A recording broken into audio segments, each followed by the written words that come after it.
बिस्मिल्लाहिर्रहमानिर्रहीम। अस्सलाम वालेकुम नाज़रीन, आप यूट्यूब चैनल देख रहे हैं। मैं इमरान ख़ान हूँ।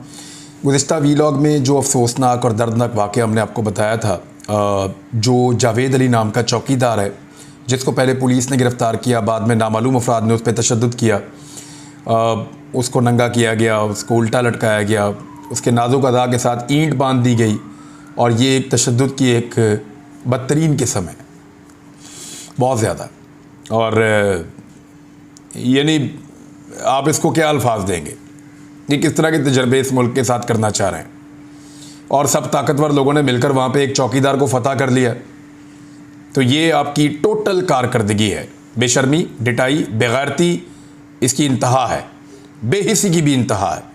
बहरहाल अब उसका एक स्टेटमेंट जो है वो मंजर आम पर लाया गया है ताकि जो एस्टेब्लिशमेंट का मीडिया है उसके ज़रिए से और जो पीडीएम के दानश्वर हैं उनके ज़रिए से इस बयानिए को जो है वो फैलाया जा सके। अब जो पीडीएम के दानश्वर हैं और जो एस्टेब्लिशमेंट का मीडिया है वो जावेद अली के बयान के बारे में कह रहे हैं कि जी 50 लाख रुपए इकट्ठे करके, को 5 लाख, कहीं से 10 लाख, ये सारे करके तो उस्मान डार को और उनकी फैमिली को हमने दिए हैं, और अहमद डार नामी बंदा उसको भी हम देते थे, और इस तरह थोड़े थोड़े पैसे कमीशन के लेके इसको जमा करवाते रहे, तो टोटल 50 लाख रुपया मैंने दिया है। यानी 50 लाख रुपया, ये उस्मान डार ने जो जलसा करवाया था ना, करोड़ों रुपए की तो उसकी दीवार गिराई है सिर्फ फैक्ट्री की। वो अच्छे खासे करोड़ोंपति लोग हैं, उनके ऊपर 50 लाख रुपए की करप्शन का केस डाल रहे हैं। मुझे वो वकूआ याद आ गया, वो महर शराफत अली जिसको पुलिस ने गिरफ्तार किया था, उसके जो सिक्योरिटी वाले हैं वो उतने का खाना खाते हैं एक टाइम पे जितना उसके ऊपर उन्होंने डाल दिया था डकैती का मुकदमा। 45,000 रुपये की डकैती, यानी रोज़ाना वो जब घूम फिर रहे होते हैं तो इतने पैसे तो वो उसके जो साथ सिक्योरिटी के लोग होते हैं, क्योंकि उनका बिज़नेस वगैरह है, फैमिली काफ़ी ज़्यादा उनकी, वो कारोबार भी फैला हुआ है, तो चीज़ें उसने मैनेज करनी होती हैं, तो उसका स्टाफ इतने का खाना खा लेता है, तो इतने की उस पर डकैती डाल दी है। हद दी है वैसे। अब ये इसी तरह उस्मान डार वगैरह के साथ भी यही कार्रवाई की गई है, लेकिन ये लोग बेशर्मी दिखा रहे हैं और बाज नहीं आ रहे, और ये घटिया तरीन हरकतें हैं जिनसे ये लोग बाज नहीं आ रहे। यानी ऐसा दिखाई देता है कि अब ख़वातीन तक ये पहुंच गए हैं, चादर और चार दीवारी का तकद्दुस पामाल करते हुए, मर्दों को नंगा करते हुए, औरतों को नंगा करने की धमकियों तक ये आ गए हैं। औरतों को घर से उठाकर ले गए हैं और उनको ले जाकर बरहना करने की धमकी इन्होंने दे डाली है। इससे पहले कि ये और आगे बढ़े, इनका हाथ रोकना पड़ेगा।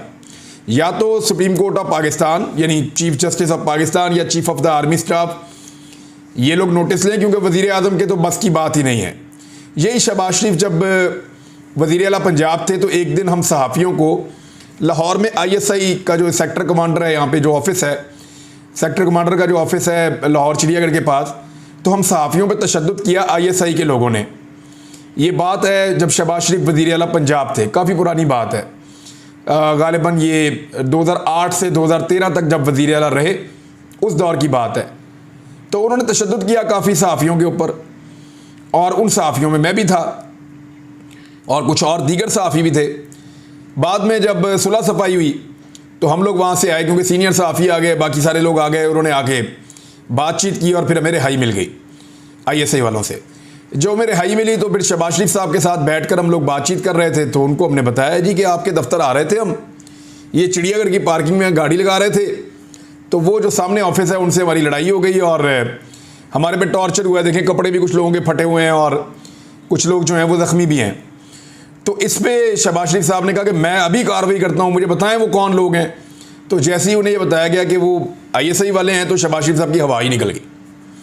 बल्कि हम लोगों की उस हालत में वहाँ बैठे हुए, मार खा के आए हुए थे हम, उसके बावजूद हमारी हंसी छूट गई और हमने कहा कि कैसा बेबस, लाचार, मजबूर और कैसा बेचारा बूट पॉलिश टाइप का वज़ीर आला पंजाब है कि ये इतना भी नहीं कह सकता कि मैं उनसे बात कर लूँगा या मैं देखता हूँ, आपको इंसाफ दिलाता हूँ, आपके ऊपर क्यों टॉर्चर हुआ, ये ज़्यादती है या नहीं होनी चाहिए। ज़बान ही बंद हो गई शहबाज शरीफ की, मुझे अच्छी तरह याद है। और भी सहाफ़ी मौजूद थे, बल्कि बाद में काफ़ी देर तक सहाफ़ी इसका मजाक भी उड़ाते रहे इस बात का।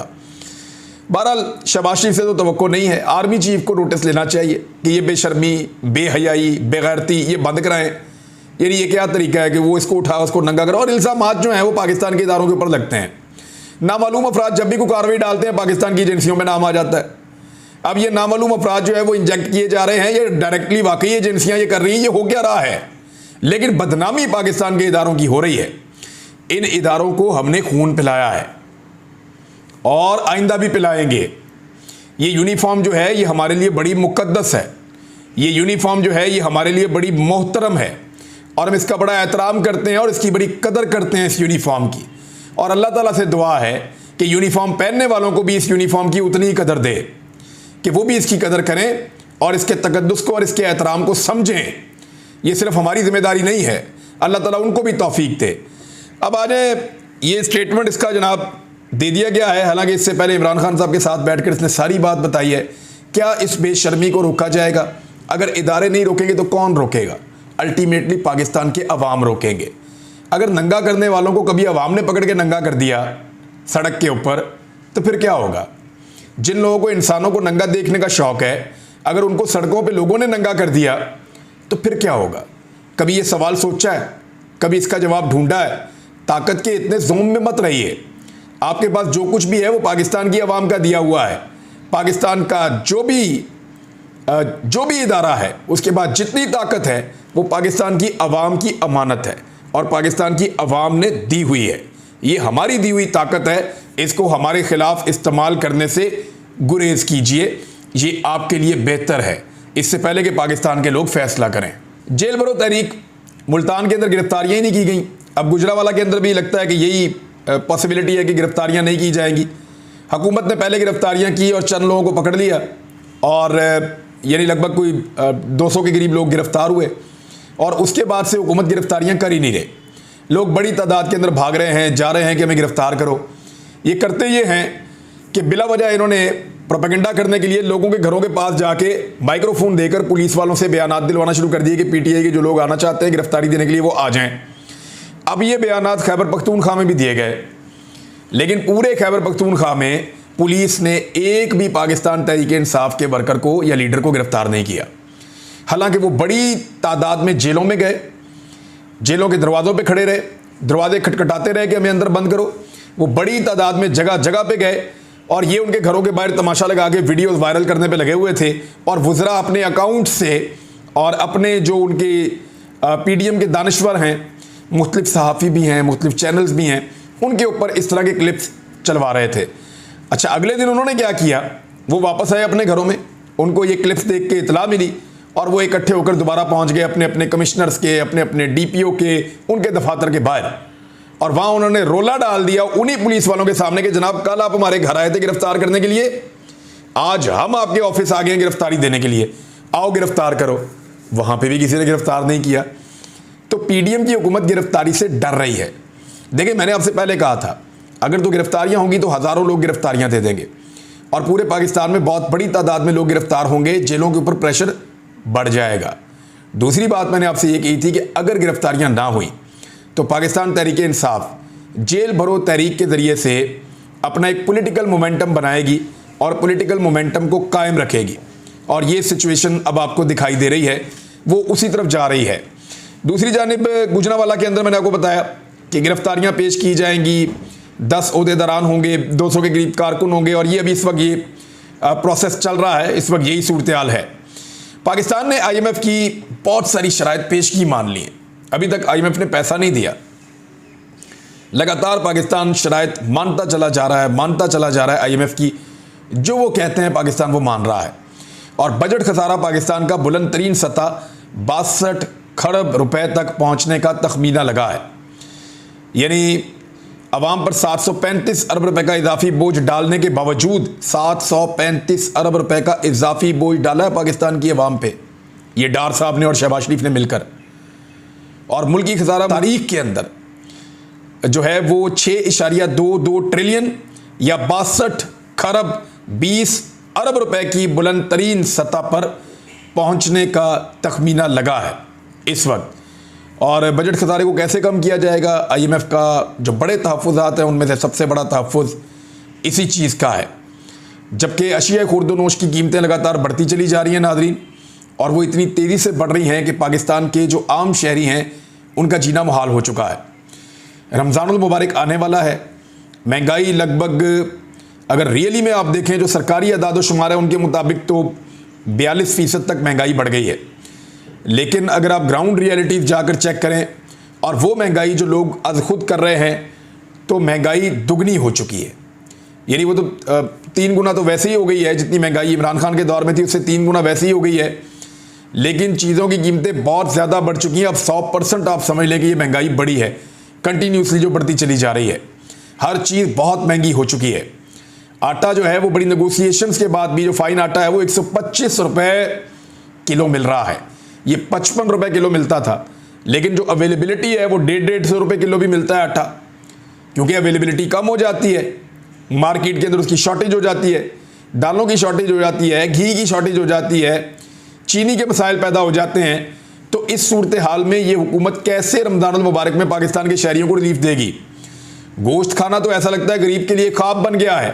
अब बकरा ईद पे भी शायद गोश्त खाने के लिए गरीब को मिलेगा, क्योंकि गोश्त की कीमतों को पर लग गए हैं। मुर्गी इतनी महंगी पाकिस्तान की तारीख में कभी नहीं थी। इमरान खान साहब के दौरे हुकूमत की निस्बत दुगनी से ज़्यादा कीमत की हो चुकी है। तो गरीब आदमी ब्रायलर मुर्गी भी अब नहीं खा सकता। रमज़ान मुबारक में मैंने एक फ़ैसला किया अपने दोस्तों के साथ मिलकर, हम कोशिश करेंगे कि वो लोग जो रोज़े रखते हैं उनके लिए हम रमज़ान राशन का एक प्रोग्राम डिज़ाइन कर रहे हैं। ख़ास तौर पे उन इलाकों में जो सैलाबज़दा इलाके हैं, जो लोग अपने घरों में प्रॉपर तरीके से नहीं जा पाए अभी तक, उनको रमज़ान में राशन फराहम किया जाए ताकि वो लोग रोज़े रखें। बलूचिस्तान में लोग बहुत रोज़े रखते हैं, जनूबी पंजाब में, खैबर पख्तूनख्वा में, कुछ सिंध में, इंटीरियर में, तो उनको सामान पहुंचाया जाए, राशन पहुंचाया जाए, जो रोज़े रखने वाली फैमिलीज़ हैं उनको दिया जाए। दूसरा, जो हमारे शहरों के अंदर गरीब और सफ़ेद पोश तबका है जो इस वक्त अफोर्ड नहीं कर पा रहे, रमज़ान मुबारक में महंगाई के हाथों मजबूर होकर, उनकी इनकम बहुत थोड़ी है, कुछ हम कोशिश करेंगे, सबको तो नहीं कर सकते लेकिन जहाँ तक हम कर सकेंगे अपने दोस्तों के साथ मिलकर, और पाकिस्तानी हमारी जितनी मदद करना चाहें, हम उन सब तक एक ड्राइव चलाएंगे, एक कोशिश करेंगे कि राशन पहुंचाने की कोशिश की जाए और जितना कंट्रीब्यूशन हम कर सकें वो हम करें इसमें। दूसरी जानिब शहबाज शरीफ साहब के वादे बहुत बड़े हैं कि वो कर रहे हैं कफ़ायत शारी। पहले उन्होंने एक कमेटी बनाई, फिर उन्होंने अब वज़रा की कमेटी बना दी है, लेकिन अपनी काबीना की तादाद को कम करने के लिए वो तैयार नहीं है। पाकिस्तान की तारीख की सबसे बड़ी काबीना शहबाज शरीफ साहब के पास है, वो उस काबीना का साइज़ कम करने के लिए तैयार नहीं है, अपने प्रोटोकॉल्स कम करने के लिए तैयार नहीं है। और ख़ास तौर पे उनकी भतीजी ने उनको बड़ा टक्का सा जवाब दिया है कि मैंने अपनी सिक्योरिटी को कंप्रोमाइज़ नहीं करना। 18 गाड़ियाँ वो पुलिस की लेकर और दीगर जो सिक्योरिटी फोर्सेज हैं उनकी गाड़ियाँ लेकर मरीम नवाज साहिबा फुल प्रोटोकॉल के अंदर मूव करती हैं। हालांकि वो अपनी ज़िंदगी में कभी काउंसलर भी नहीं रही। उनकी पहचान ये है कि नवाज शरीफ की वो बेटी हैं और शहबाज शरीफ की वो भतीजी हैं और आजकल PMLN की चीफ ऑर्गेनाइज़र हैं। इस वजह से उनको वज़ीर आज़म से ज़्यादा प्रोटोकॉल दिया जा रहा है। लोग शिकवे कर रहे हैं कि साबिक वज़ीर आज़म इमरान खान, जिनकी जान को ख़तरा है, और वज़ीर दाखिला खुद कह चुके हैं कि उनको बैरून मुल्क की एजेंसियों से भी ख़तरा है उनकी जान को, उनकी सिक्योरिटी कंप्रोमाइज़ की गई है। कुछ साबिक जजेज़ हैं, उनकी सिक्योरिटी कंप्रोमाइज़ की गई है। साबिक जो हुकूमत के अंदर लोग थे उनकी सिक्योरिटी तकरीबन ख़त्म कर दी गई है, लेकिन मरीम नवाज़ अपनी सिक्योरिटी पे कंप्रोमाइज़ करने को तैयार नहीं है। दूसरी जानिब बिलावल जरदारी साहब ने जिस जहाज़ के ऊपर पाकिस्तान एयरफोर्स लिखा हुआ है, उस जहाज़ को एक रक्षा बना लिया है और उसे लेकर कभी एक मुल्क में जाते हैं, कभी दूसरे में, कभी तीसरे में, और ऐसा लगता है कि उनका वर्ल्ड टूर एक दफ़ा मुकम्मल हो चुका है और दोबारा वो वर्ल्ड टूर पे निकल रहे हैं।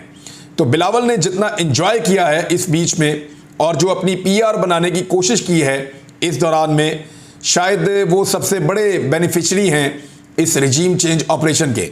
और उनकी पार्टी के लोग अब ये कहना शुरू हो गए हमारा तो PDM से ताल्लुक़ ही नहीं है, और PDM की जमातें कहना शुरू हो गई कि हमारा भी इनसे कोई ताल्लुक़ नहीं है, हमसे तो ये पूछते ही नहीं है, सारे फैसले नून लीग करती है। तो सारा गंद, सारा गुबार आखिर में शहबाज शरीफ और नवाज शरीफ के गले में डाल के बाकी सारे निकलने की प्लानिंग कर रहे हैं। बिलावल का एक स्टेटमेंट आप देखें, आपको हैरत हो जाएगी।